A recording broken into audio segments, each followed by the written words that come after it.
Welcome to the New School of Marketing podcast, the place for smart, simple strategies that will amplify your business results.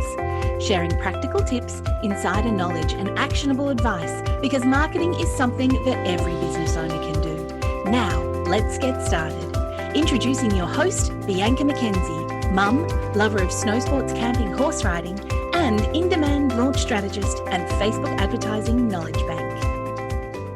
Hey, and welcome to the podcast. I hope that you are well wherever you are in the world. It's actually still quite odd to hear stories from the other side of the world because here in Australia, life has pretty much returned to normal and we don't have any community COVID cases and transmissions. We spent over 6 months in a very strict lockdown here in Melbourne last year, but now we have our freedom back. And although we still have to be cautious, of course, we don't really have to wear masks anymore, except in some cases, like in medical settings.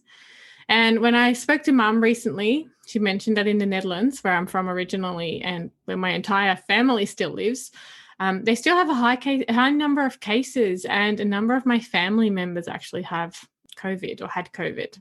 Thankfully, they're all safe and not really affected by it. But anyway, it's just strange to be here on a safe island. We can't leave Australia, at least, not easily. And we can't easily come back if we actually leave the country.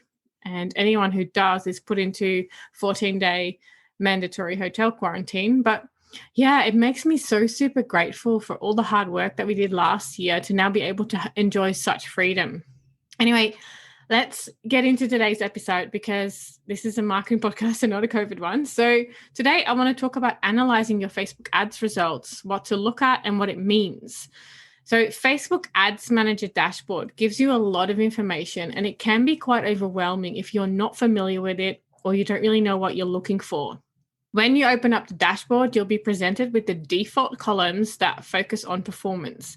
And it's a really good start, and it does have a lot of different things that you can look at, like not just performance, but you can go through different presets that give you really good information that you'd want to be looking at, but it doesn't quite give you all of the information. But before we dive into the Ads Manager reporting dashboard, let's take a step back. The first step in analyzing your results is to look at your goal. What exactly did you set out to achieve with your ads? And this will help you determine what you need to look at in terms of your reporting, at least in terms of your end result. The next thing that will help you look at all those results is to map out the journey your prospect takes to get to where you want them to be and what you want them to do in terms of your ads. It's a bit like reverse engineering by starting at the ultimate goal of your ad and the thing that you want your prospect to do, and then working backwards. Ideally, you map all of this out before you run any ads, but I'll go through it here to help you analyze and interpret your Facebook ads result. I'll go through 2 different examples.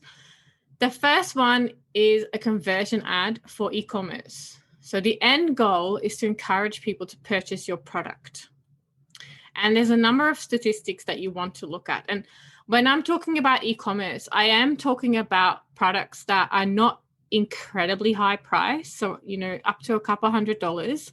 And that might not necessarily involve too much sort of thinking and, sitting on their decision kind of thing. If you have a super high-end jewelry kind of product, it takes a different kind of strategy. But we're not talking strategy today. We're looking at results. So what you want to be looking at in terms of a conversion campaign for your e-commerce ads is your main goal would be to have purchases. So purchases is one thing that you want to look at. You also want to look at your ROAS, so your return on ad spend. So how many times are you making your money back, or are you making your money back? You also want to look at the initiated checkouts. You want to look at ads to cart. You want to look at click-through rates, so CTR, click-through rates, and you also want to look at link clicks. The reason you want to look at these, of course, purchases, it's kind of like a given. You want to see how many purchases were made as a result of the ads. So the purchases, if the pixel is all working correctly, it'll show the number of purchases that were made. I generally also look at purchase conversion value. So how much money did those purchases result in? And then your ROAS is how, for every dollar you spend, how much are you going to get back? And you want that to break even. You need that to be 1, but ideally higher than 2 or 3. Then you also want to look at your initiated checkouts. How many people actually, went to the checkout and initiated a checkout, whether they completed it or not. And you want to look at your adds to cart. And the reason you want to do this, you need to look at your numbers, because there's always going to be more people that add to cart than people that purchase. And then there's generally a drop off from people that added to cart to then initiate a checkout. You just need to look at what that number is. Like, how big is that drop from adding to cart to initiating checkouts to purchases? And if your drop is too big, and you need to look at statistics for this and find benchmarks for your industry, and often the way to do that is to simply Google conversion statistics or conversion benchmarks and then insert your industry. So because if your drop-offs are much higher than the benchmark for your industry, something's not right on your website, and you need to address that first. It's the same with looking at your click-through rate and your link clicks. So your click-through rate, your CTR, tells you the percentage of people that are clicking on your ad and actually going to your website. And as a sort of minimum benchmark, you want that click-through rate to be 1% or higher. That tells you that your ads are actually working and hitting the mark. If it's under 1%, something's not right with your ads and people are not interested enough to click on it. So it could be your images are not hitting the spot. It could be that your copy is not quite reaching them the right way, or your audience could potentially be not the right audience that you're advertising to. But if your click-through rate is lower than 1%, you need to address it with the ad. Something with the ad isn't right. If your adds to cart and your initiated checkouts and your purchases aren't hitting the benchmarks, then something on your website isn't quite right. So this is why I wanted to do this episode, because a lot of people don't really know how to read their statistics. They don't really know how to look at their results. So we look at our number of link clicks, and then, if the click-through rate is under 1%, something's not quite right with the ad. But we also look at the whole picture. If your click-through rate is the right number, if it's above 1%, it means that your ads are actually working. People are clicking on it. They're interested. It's captured their attention. They're actually clicking. But if the next sort of steps are not making up the right numbers, that's where you kind of need to spend your attention. And this is why you need to look at all these numbers. A lot of people are often to say, my ads don't work, but they don't look at the full picture. If people are clicking on your ads and your click-through rate is over 1%, your ads are working because people are clicking and they're actually interested to see what is beyond the ad. So if your purchases aren't quite up to scratch, you need to look at your conversion number. So that's another thing you need to calculate is your conversion rate. Look at how many link clicks you're actually getting. So how many people are going to your website versus how many people are purchasing. And I've said this in a previous episode, the average conversion rate for an e-commerce store is 1 to 4%. And it really depends on your specific industry, and Google what the benchmark conversion rate is for your industry. But between 1 and 4%. So you need to look at how many link clicks am I getting versus how many purchases am I getting. You might not actually be getting enough traffic to your website to get to a certain conversion rate. So this is why I really wanted to do this episode, because you need to look at the overall picture. If people are clicking on the ad, it means that your ad is working.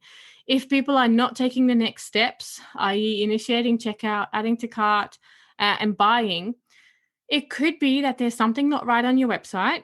It could be that they are confused with the checkout process. They might just be abandoning cart because the shipping is too high. Like if you have no information about your shipping on your website and people start adding to cart and initiating checkout, and you get a massive amount of people leaving the checkout process, it could be that they are just surprised because you didn't tell them about the shipping up front. So look at all of your numbers and determine which part isn't working before you discount that the ads are not working, because your ads actually might be working. Okay, so the next example is for a list building campaign. So you want to look at the number of people who have signed up for your lead magnet, for your freebie. And you can either track that with a lead pixel or a complete registration pixel, depending on how you've set it up. I'm not going to go into how to set up pixels at the moment. There are two different ways to track it. And depending on who you learn from, some people use a lead pixel, some people use a complete registration pixel. As long as you are consistent, it is totally okay. In terms of what you want to look at is you want to look at the number of signups, because that's what you're advertising for. That is, the goal of your ads. And again, you want to look at click-through rate and link clicks. So if people are clicking on your ad and they are clicking through and that is over 1%, your ad is working. If people are not then signing up for your free offer, so your conversion rate, your landing page conversion rate is low. If it's lower than 20%, something is really wrong with your landing page or your audience. So, and this is how we look at this kind of data as an ads manager. We look at it, okay, well, what's happening? What is this telling us? People are liking the ad, they're clicking on it, but then they're not taking the next step. There's a disconnect between the ad and the landing page. And this is why I usually teach people to keep the ad and the landing page reasonably similar in terms of copy and things like that. But if there is a disconnect there, people are not going to take the next step. So look at either your audience could be wrong, but if your ad is reasonably similar to your landing page and they're clicking on it, that means that they're obviously interested in it. If they're not taking the next step, then something isn't right on your landing page. So it could either be not working, actually like technical issues, or the landing page might just need to be updated. Is it actually working on a mobile? Is it mobile optimized? So you need to look at each of these statistics and go, okay, what is this telling me? Because so many times people discount the ads and they say, my ads are not working, but they need to look at the overall picture and see what actually isn't working. Now, I did say 20% for a landing page.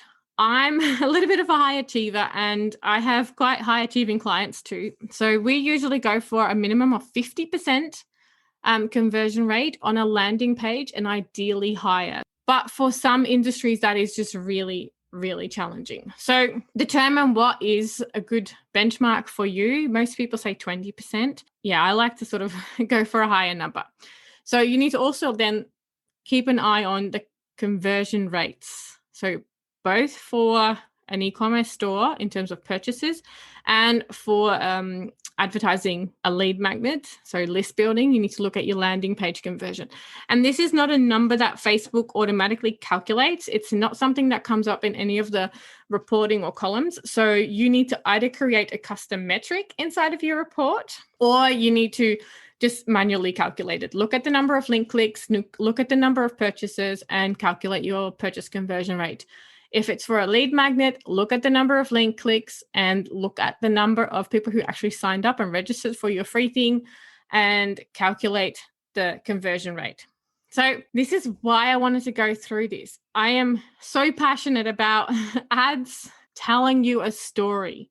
Your ads data tells you a story. And if you're not sure how to read this story, it's really easy to say, ads don't work for me. But what I'm often seeing is that ads do work for people. It's just that they either don't get enough data to come through to tell them what is happening.